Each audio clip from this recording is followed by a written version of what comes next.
Estamos tão acostumados ao autoritarismo que consideramos a democracia um sinal de fraqueza. A esquerda, com todo o seu papo de governo do povo, nunca passou nem perto de ouvir tanto o povo quanto este governo que acusam de ditadura. A carta do ministro não agradou? Corrige. A nomeação não foi bem aceita? Exonera. Sério, nunca vi, nem ouvi falar nada parecido.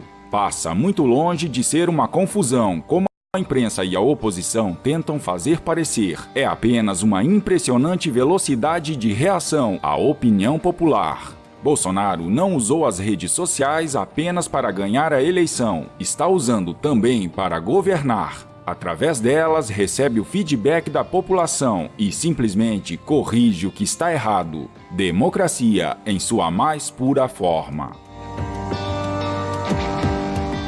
Um dia após nomear Ilona Zabó para o Conselho Nacional de Política Criminal e Penitenciária, o ministro Sérgio Moro voltou atrás e revogou a nomeação da ativista. O nome de Ilona causou grande repercussão negativa nas redes sociais, sobretudo porque ela é ativista das causas pró-desencarceramento, pró-desarmamento e pró-drogas, políticas que são totalmente contrárias às reverberadas pelo presidente Jair Bolsonaro. Ilana também é fundadora do Instituto Igarapé, co-roteirista do documentário Quebrando o Tabu, colunista da Folha de São Paulo, comentarista convidada da Globo News. O Ministério da Justiça emitiu nota afirmando que a decisão se deu diante da repercussão negativa em alguns segmentos. Em sua coluna na Folha no mês passado, Ilana Zabó escreveu que expandir o acesso e a disponibilidade de armas de fogo no país mais homicida do mundo e relaxar ainda mais os fracos controles existentes equivale a jogar mais lenha na fogueira. Uma das primeiras atitudes do governo Bolsonaro foi assinar um decreto de flexibilização da posse de armas. Sérgio Moro ouviu o clamor da população brasileira e certamente estava mal assessorado com relação a esta nomeação, e ao saber do histórico da ativista, resolveu demiti-la do conselho. A maior parte da base de apoiadores do presidente Jair Bolsonaro não aprovou a nomeação da diretora de uma ONG ligada ao bilionário globalista George Soros. A exoneração da esquerdista por pressão popular é a prova de que finalmente o Brasil tem um governo que está alinhado e dá voz à parte pensante da população brasileira, que na última eleição descobriu ser a maioria. O procurador da Lava Jato, Deltan Dallagnol, divulgou um vídeo em seu Twitter ao qual denuncia um golpe a ser dado pelo STF que pode impactar a sociedade brasileira, anulando as investigações da Lava Jato, caso seja entendido que as investigações deverão ser feitas pela Justiça Eleitoral. Gente, isto é muito sério. A Lava Jato e outras investigações que envolvem políticos podem ser anuladas pelo STF no dia 13 de março, caso decida que essa investigação compete à Justiça Eleitoral. Postou Dallagnol, acompanhado de membros da Lava Jato Rio e São Paulo. Olá pessoal, a gente está aqui reunido em Brasília para tratar da Lava Jato e uma preocupação da nossa reunião, que acabou de acabar a reunião, a gente está aqui perto do prédio do Supremo Tribunal Federal, é que o Supremo Tribunal Federal, naquele prédio ali, vai julgar uma questão no dia 13 de março que é vital para a Lava Jato. Queria que os colegas das Lava Jatos do Rio de Janeiro e São Paulo explicassem rapidamente para a gente essa questão. Pois é, no dia 13 vai ter uma decisão muito importante. Fugindo do juridiquês, essa decisão pode anular vários processos no Brasil inteiro e afetar de maneira muito significativa o nosso caso da Lava Jato no Rio de Janeiro. Então, a questão da competência da Justiça Federal, Justiça Eleitoral, para os casos de corrupção. Então, queria pedir para o pessoal acompanhar esse caso que é muito importante. É uma decisão que, dependendo do resultado, se concluir que é da competência da Justiça Eleitoral, pode acabar com a Lava Jato de Curitiba, do Rio de Janeiro e de São Paulo, considerando que existem vários políticos importantes envolvidos e que devem ficar afetados e imunizados com essa decisão. Isso aí, pessoal. Agradecemos a atenção de vocês a essa questão, que é uma questão de alta relevância pública para o combate à corrupção, porque pode acabar com a Lava Jato para o passado, anulando os processos, afeta o presente, as investigações em curso, que mudariam de lugar e teriam dificuldade teriam uma solução de continuidade, uma quebra na continuidade, e afeta o futuro das investigações contra a corrupção no país. Um abraço a todos. A gente sabe quanto o seu tempo é importante. Por isso, o Next resolve no app. Transferências, pagamentos. São inúmeras as tentativas de bloquear e barrar as ações da Lava Jato. O Brasil de Bem se uniu e derrubou vários desses golpes. Dessa vez não será diferente.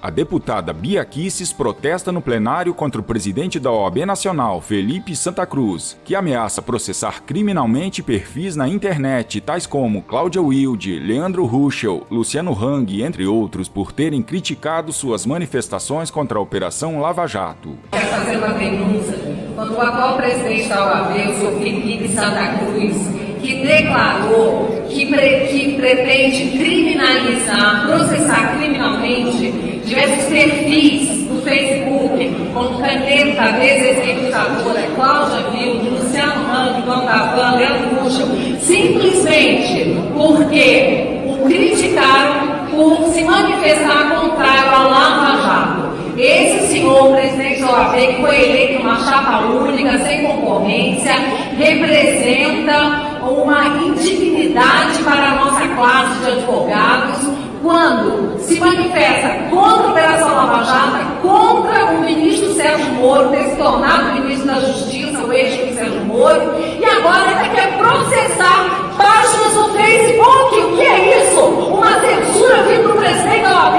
Eu protesto, isso é uma indignidade, não posso aceitar. Os dias de impunidade do deputado Aécio Neves estão chegando ao fim. O STF definirá se a investigação contra o deputado Aécio Neves será transferida para a primeira instância. Como o tucano foi eleito deputado federal, o caso aberto a partir das delações da JBS pode deixar o STF. Dias Toffoli leva em consideração a nova regra do foro privilegiado, segundo a qual só permanecem na corte as investigações sobre os fatos relativos ao mandato atual da autoridade. Se o STF aplicar esse entendimento, 5 investigações que estão no tribunal contra o ex-senador serão encaminhadas a instâncias inferiores. Além do processo penal da JBS, no qual ele é réu, Aécio é investigado em outros 4 inquéritos. No caso específico da JBS, Aécio Neves é acusado de comprar apoio político de outros partidos quando tentou se eleger presidente em 2014. O dinheiro usado para tal façanha, cerca de 110 milhões de reais, teria vindo do grupo JF. As acusações são da Polícia Federal, que classificam o senador tucano como líder de uma organização criminosa que se beneficiou com recursos ilícitos. Mas não é somente o tucano Aécio que está na mira dos juízes de verdade. A presidente do PT, Gleisi Hoffmann, também pode se preparar para encarar um juiz ou juíza da primeira instância em breve. O procurador da República, Roberson Pozzobon, utilizou o Twitter para comentar a situação dos ex-senadores Gleisi e Aécio. Segundo a jurisprudência do Supremo Tribunal Federal, o foro privilegiado deixa de existir quando há troca de cargos, que foi o caso de Gleisi e Aécio, que eram senadores e foram rebaixados a deputados. Se a reeleição do parlamentar para o mesmo cargo pode suscitar debates quanto à baixa dos autos para o primeiro grau, o foro privilegiado deixa de existir quando há troca de cargos. Assim, conforme a jurisprudência, Gleisi Hoffmann e Aécio Neves poderão responder na justiça sem foro privilegiado. O famigerado foro privilegiado é uma desgraça e garante benefício a algumas autoridades que integram cargos públicos, consentindo que os meliantes desses cargos não sejam julgados pela justiça comum, primeira instância, como ocorre comumente com os processos, garantindo a impunidade. Nessa conjuntura, o julgamento do processo ocorre diretamente em um dos tribunais superiores, no STF, STJ ou nos tribunais de justiça dos estados e do Distrito Federal, TJ. Enquanto o fim do foro que está prestes a ser julgado no Congresso não for aprovado, muitos políticos corruptos ficam protegidos pela lentidão e ineficiência do STF. Aécio e Gleisi, a hora de vocês está chegando. Sérgio Moro, no cargo de juiz, raramente dava entrevistas e não se pronunciava a respeito dos investigados, dos processos e das decisões tomadas na Lava Jato. Agora, como ministro, Moro tem mais liberdade para expressar suas opiniões. Em entrevista à Globo News, Moro afirmou que a Petrobras foi saqueada em um volume sem paralelo do...